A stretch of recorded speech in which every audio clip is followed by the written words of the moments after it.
Welcome back to my coding journey. It's day 16। तो 22 जनवरी के बाद अब मैं अगेन कंटिन्यू कर रहा हूँ। उस बीच में चला गया था गाँव और अभी वापस आया हूँ।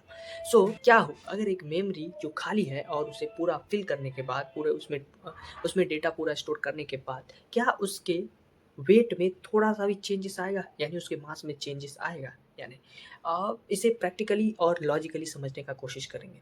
सो जब भी हम मेमोरी की बात करती हैं तो हमेशा उसमें बात होती है स्पेस की, स्टोरेज की, ब्लॉक्स की। एज वी नो मेमोरी में बहुत सारे ब्लॉक होते हैं और हमें ये भी पता है कि हर ब्लॉक में हम बिट्स स्टोर करते हैं, या तो 0 या तो 1। ये कैसे स्टोर होता है? अगर 0 होता है तो उसमें इलेक्ट्रॉन्स बहुत कम होते हैं, और अगर उसमें 1 होगा तो हम इलेक्ट्रॉन्स को उसमें ट्रैप करते हैं। इलेक्ट्रॉन्स की वेट 9.11 इंटू 10⁻31 kg होती है।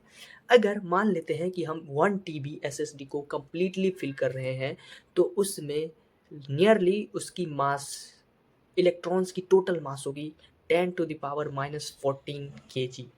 अगर हम इसे ह्यूमन हेयर से कंपेयर करें तो ह्यूमन हेयर की वेट होती है रफली 0.6 मिलीग्राम्स। अगर इससे कंपेयर करा जाए तो वो इंक्रीज वेट एक ह्यूमन हेयर से 1 ट्रिलियन टाइम छोटा होता है।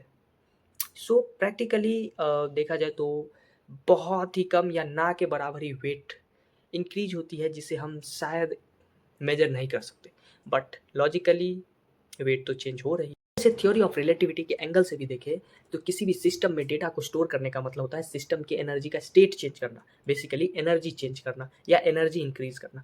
As we know E is equal to mc²। अगर एनर्जी बढ़ेगी तो जाहिर सी बात है कि मास भी थोड़ा ना थोड़ा तो बढ़ेगा ही। सो इसे लॉजिकली देखा जाए तो दोनों तरफ से मास थोड़ा ना थोड़ा तो इंक्रीज हो रहा है, but practically it is not possible to measure क्या सचमुच उसकी मास या वेट बढ़ रही है या नहीं।